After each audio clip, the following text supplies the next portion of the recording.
ఈ పరిశుద్ధాత్మ దేవుని కొందనాలు, అదేవిధంగా పరలోక దేవుని సౌరవించున్న మీ అందరికీ మా హృదయపూర్వక కొందనాలు. పిల్లరా, ఇది నాన్న వ్యర్థుడు మన మధ్య సంచరిస్తే, అంటే సాతాను మన మధ్య సంచరిస్తే ప్రాబ్లమ్స్ ఎలా ఉంటాయి? ఆ సాతాను అనే వ్యర్థుడు మన మధ్య సంచరించకుండా ఉండాలంటే మనం ఏం చేయాలి అనే వాక్యాన్ని మనం ధ్యానం చేసుకుందాం. పిల్లరా, ప్రార్థన చేద్దాం. ఉదయకాల సమయంలో పరలోక దేవుని స్వరం ద్వారా ప్రతిరోజు మీరు అద్భుతంగా మాతో మాట్లాడుతూ అనేక విషయాలు మీరు మాకు బయలుపరుస్తున్న విధానం బట్టి నీకు వందనాలు. ఈ దినం కూడా పరలోక దేవుని స్వరం ద్వారా మాతో మాట్లాడి నీ చిత్తం మాకు బయలుపరిచి మమ్మల్ని బలపరచమని ఏస్తున్నామని అడుగుతున్నాం తండ్రి, ఆమేన్. ఓకే పిల్లరా, నహూము గ్రంథము 1వ అధ్యాయము 15వ వచనంలో, నహూము 1వ అధ్యాయం 15వ వచనం మనం చూసినట్టయితే, సువార్త ప్రకటించము, సమాధాన వర్తమానము తెలియజేయమని పాదములు పర్వతముల మీద కనబడుచున్నవి. యోధ, నీ పండుగలను ఆచరింపము, నీ మృక్కుబడులను చెల్లింపము. వ్యర్థుడు నీ మధ్య నీక సంచరింపడు, వాడు బొత్తిగా నాశనము అయ్యను. హల్లెలూయా. చూసేట్లరా, వ్యర్థుడు మన మధ్య నివసించడు, సంచరించడు, అతను బుద్ధిగా నాశనం అవుతాడని వాక్యం చెప్తుంది. వ్యర్థుడు అంటే ఎవరు? సాతాను మన మధ్య నివసిస్తే మన కుటుంబాల్లో కావచ్చు, మన హృదయంలో కావచ్చు, మన సమాజంలో నివసిస్తే ఏమవుద్దు పిల్లరా? సాతాను ఎక్కడ ఉంటే అక్కడ డిస్టర్బెన్స్ ఎక్కువైపోతాయి పిల్లరా. అల్లరికి కర్త ఎవరంటే సాతాను పిల్లరా. సాతానికి కనుక మన హృదయంలో, మన మనసులో, మన జీవితాల్లో మనం చోటిచ్చామంటే అక్కడ డిస్టర్బెన్స్ ఉంటుంది, అసమాధానం ఉంటుంది, సంతోషం ఉండదు, ఆనందం ఉండదు, నెమ్మది ఉండదు, సమాధానం ఉండదు, మనశ్శాంతి ఉండదు. ఆర్థికంగా, ఆరోగ్యపరంగా అన్ని విషయాల్లో చిక్కులతో సమస్యలతో ఉంటాం పిల్లరా. ఎద్దుడు మన మధ్య సంచరించాడు అనుకోండి, బ్రతుకు అగమ్యగోచరంగా అయిపోద్ది, అయోమయంగా అయిపోద్ది. సుఖం అనేది, నెమ్మది అనేది, సంతోషం అనేది, ఆనందం అనేది మనం మర్చిపోతాం పిల్లరా. కనుక ఎద్దుడు మన మధ్య ఎప్పుడు నివసిస్తాడు? వ్యర్థుడికి మనం చోటు ఇస్తేనే వ్యర్థుడు మధ్య నివసిస్తాడు పిల్లరా. సాతానికి మనం చోటు ఇవ్వకపోతే, మన హృదయాల్లో, మన మనసుల్లో, మన జీవితాలకి చోటు ఇవ్వకపోతే వ్యర్థుడు మన మధ్యకి రాడు. మన జీవితాన్ని ఏ విధంగా కూడా అతను నాశనం చేయడు పిల్లరా. సాతానికి లేదా వ్యర్థుడికి మనం ఎప్పుడు ఏ విధంగా చోటిస్తాం? దేవుని నమ్ముకోకపోవడం బట్టే వ్యర్థుడు అనే సాతాను మన జీవితంలోకి వస్తాడు. నమ్ముకున్న వాక్యానుసారంగా జీవించలేకపోవడం బట్టే వ్యర్థుడు అనే సాతాను మన జీవితంలోకి వస్తాడు. వచ్చినప్పుడు ఆయన ఆ సాతాను తనకు నచ్చిన రీతిలో మన జీవితాల్లో డిస్టర్బెన్స్ క్రియేట్ చేసి, సమాధానం లేకుండా, సంతోషం లేకుండా, ఆనందం లేకుండా, సమృద్ధి లేకుండా, ఆరోగ్యం లేకుండా, అన్ని విషయాల్లో డిస్టర్బెన్స్ చేసి మన దుఃఖభరితలుగా, వేదన భరితగా, ఆవేదన భరితగా చేస్తాడు పిల్లరా. మన జీవితాల్ని నాశనం చేసేస్తాడు పిల్లరా. ఇప్పుడు వ్యర్థుడు మధ్య నివసిస్తే, ఎప్పుడు వ్యర్థుడు లేదా సాతాను మన మధ్య నివసిస్తాడు? ఎప్పుడు వ్యర్థుడు సాతాను మన మధ్య నివసిస్తాడంటే, మనం దేవునికి చోటు ఇవ్వలేనప్పుడు, దేవునికి వాక్యానికి మనం చోటు ఇవ్వలేనప్పుడు, సృష్టికర్తను దేవుని తెలుసుకోలేనప్పుడు, తెలుసుకున్న ఆయన వాక్యానికి అనుగుణంగా మనం జీవించలేనప్పుడు, మన హృదయాల్లో, మనసుల్లో, జీవితాల్లో సర్వలోక సృష్టికర్త అయిన దేవుడికి, పరిశుద్ధాత్మ దేవుడికి చోటు ఇవ్వలేనప్పుడు ఆటోమేటిక్గా అక్కడికి ఎవరు వచ్చేస్తారంటే సాతాను వచ్చేస్తారా. ఉదాహరణకు ఒక కుర్చీలో మనం కూర్చున్నాం అనుకోండి.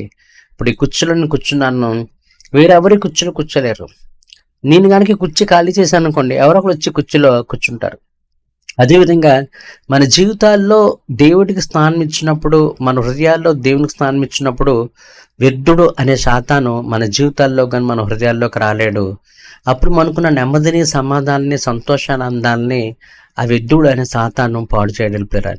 ఎప్పుడైతే మన హృదయంలో కావచ్చు, మన జీవితంలో కావచ్చు, సృష్టికర్త దేవునికి చోటు ఇవ్వం, ఆ హృదయంలో, ఆ జీవితంలో స్థానం ఖాళీగా ఉంటుందో, ఆ హృదయంలోకి, ఆ జీవితంలోకి వ్యర్థుడు అనే సాతాను వచ్చి ఏం చేస్తాడంటే మన జీవితంలోకి ప్రవేశించేస్తాడు. ఇంకా ఎప్పుడైతే అతను ప్రవేశించాడో మన జీవితాలు ఏమైపోతాయంటే సర్వనాశనం అయిపోయి, సంతోషంగా, ఆనందానికి, శాంతి, సమాధానాలకి మనం దూరం అయిపోతాం పిల్లరా. కనుక వ్యర్థుడు అనే సాతానికి మనం చోటిచ్చినప్పుడు ఎన్ని జరుగుతాయి. ఇప్పుడు మనం చోటిచ్చేస్తాం. సృష్టికర్త అయిన దేవుడి పట్ల నమ్మకం లేనప్పుడు, విశ్వాసం లేనప్పుడు, ఆయన ఆరాధించలేకున్నప్పుడు, ఆయన సేవించలేనప్పుడు, ఆయన వాక్యానుసారంగా జీవించలేనప్పుడు వృద్ధులైన సాతాను మన జీవితంలోకి వచ్చి ఎంత డిస్టర్బెన్స్ క్రియేట్ చేయాలో, ఎంత బాధ పెట్టాలో, ఎంత నాశనం చేయాలో అంతా చేసేస్తాడు పిల్లరా. కనుక దినం దేవుడు నీతో నాతో మాట్లాడుతున్నాడు. వృద్ధుడనే శాతానికి నీ జీవితంలో చోటు ఇవ్వకు. వృద్ధుడైన శాతానికి నీ జీవితం మీద అధికారం ఇవ్వకు. అతడిని నాశనం చేస్తాను, అతడు నీ మధ్య లేకుండా చేస్తాను ప్రభువు మాట్లాడుతాడు. ఎప్పుడంటే పిల్లరా, అందుకే మన కొరకు సమాధాన సువార్త ప్రకటించబడుతుందండి.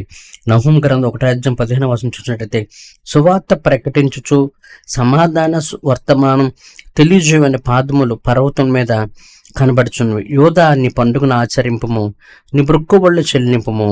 వ్యర్థుడు నీ మధ్యనికి సంచరింపుడు, వాడు బొత్తిగా నాశనం అవుతాడు.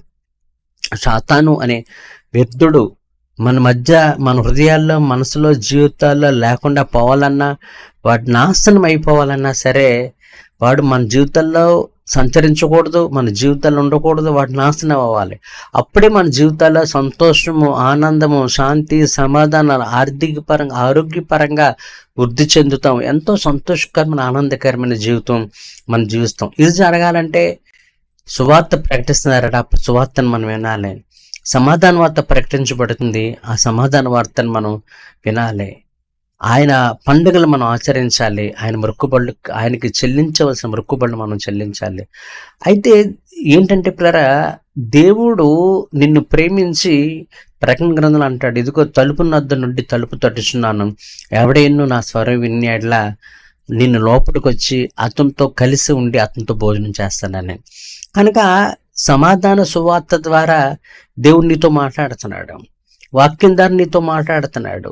నువ్వు ఏ విధంగా బ్రతకాలి, ఏ విధంగా నడవాలి, ఏ విధంగా జీవించాలో ప్రతిరోజు కూడా వాక్యం ద్వారా అనేక విషయాలు దేవుడు నీకు చెప్తున్నాడు పిల్లరా. ఆ సమాధాన సువార్త వాక్యం ద్వారా దేవుడు నీతో మాట్లాడినప్పుడు, ఆ వాక్యమైన దేవుడికి నీ హృదయం తెరిచి, నీ మనసు తెరిచి, నీ జీవితం తెరిచి ఆయనకి స్నానం ఇవ్వాలి పిల్లారా. ఏ స్నానం జరుగును గాక. నీ హృదయం, నీ మనసు, నీ జీవితం తెరిచి ఆయనకి స్నానం ఇచ్చి ఆయన పండుగలు ఆచరించడం అంటే ఆయన వాక్యానుసారంగా నువ్వు జీవించినప్పుడు, నువ్వు నా బ్రతుకు బాగుంటే, నా జీవితం బాగుంటే ఇలా ఉంటాను, ఇలా చేస్తానని నువ్వు మొక్కుబళ్ళు నువ్వు చెల్లించినప్పుడు వృద్ధుడైన శాతాన్ని మధ్య నీ జీవితంలో లేకుండా ఉంటాడు. వాడు నాశనం అవుతాడు పిల్లరా. వాడు నీ జీవితంలోంచి పోవాలి, నీ జీవితాన్ని నాశనం చేయకుండా నీ జీవితాన్ని విడిచిపెట్టి ఆ వృద్ధుడైన శాతాన్ని పోవాలంటే ముందు సమాధాన సువార్తని కనబడుతుంది. ఆ సమాధాన సువార్తను వినాలి. వాక్యం దేవుడు నీతో మాట్లాడుతున్నాడు.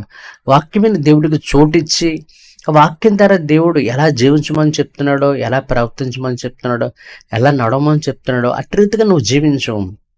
అట్టి రీతిగా పండుగను ఆచరించమని ఉంది. వాక్యాన్ని ఆచరించు. నీ బ్రతుకు గురించి, నీ నడక గురించి, నీ జీవితం గురించి ఏ విధంగా దేవుడు చెప్తున్నాడో ఆ వాక్యమైన దేవుడికి నీ హృదయంలో, నీ మనసులో, నీ జీవితంలో స్నానమేమే. నీ సొంత ఊహలు, తలంపుల, ఆలోచనల మీద నువ్వు ఆధారపడొద్దు. నీ సొంత కోరికలు, ఆశలు కలిగి నువ్వు జీవించొద్దు. వాక్యమైన దేవుడికి నీ హృదయంలో చోటివి. వాక్యమైన దేవుడికి చోటిస్తే వాక్యమైన దేవుడు అప్పుడు దాకా సంచరిస్తున్న వ్యర్థుడు అనే శాతాన్ని నీ జీవితంలో లేకుండా చేస్తాడు. ఆడు నీ జీవితంలో జీవించి ఆ వ్యర్థుడైన శాతాన్ని నీ జీవితం డిస్టర్బెన్స్ చేస్తూ నీ జీవితాన్ని పాడు చేస్తున్నాడు కదా, అతను నాశనం అయ్యేలాగా సృష్టికర్తని దేవుడు చేస్తాడు. ఎప్పుడు చేస్తాడు?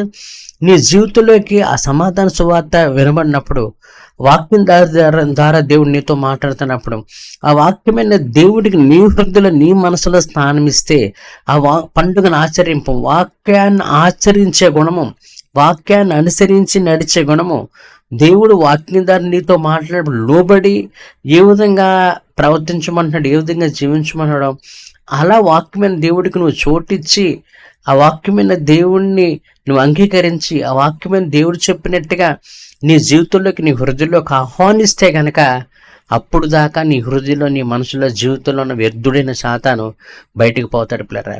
బయటికి పోవడమే కాదు, వాడు నాశనం అయిపోతాడు పిల్లరా. ఎందుకంటే నీ జీవితాన్ని నిలబడి చేస్తుంది ఎవరంటే సృష్టికర్త అయిన దేవుడు. వాక్యమైన దేవుడు నీ జీవితం మీద నిలబడి చేస్తున్నాడు. వాక్యమైన దేవుడికి నువ్వు చోటిచ్చావు కనుక వ్యర్థుడు అనే శాతాన్ని నీ జీవితంలో ఉండడానికి అవకాశం ఉండదు పిల్లరా. ఆ వృద్ధుడైన శాతాను నీ జీవితంలోంచి ఆ వృద్ధుడైన శాతాన్ని బయటికి పారద్రోలమే కాదు, అతను నాశనం చేసేలాగా వాక్యమైన దేవుడు చేస్తాడు పిల్లరా. అప్పుడు నీ జీవితంలో వాక్యమైన దేవుడుకి ఎప్పుడైతే నీ హృదయలో నీ మనసు సాన్మించి ఆ సృష్టికర్త దేవుని పట్ల విశ్వాసంతో నమ్మకంతో జీవిస్తూ ఆ వాక్యానుసారంగా ఆ వాక్యానికి లోబడి నువ్వు జీవించి నడుస్తున్నావో, అప్పుడు నీ జీవితాన్ని పూర్తిగా సృష్టికర్త దేవుడు తన స్వాధీనంలోకి తీసుకుంటాడు, తన అధికారంలోకి నీ జీవితాన్ని తీసుకుంటాడు. అప్పుడు తన అద్భుతమైన ఆశ్చర్యమైన బలమైన శక్తివంతమైన ఘనమైన కార్యాలు ఆయన నీ జీవితంలో చేస్తాడు.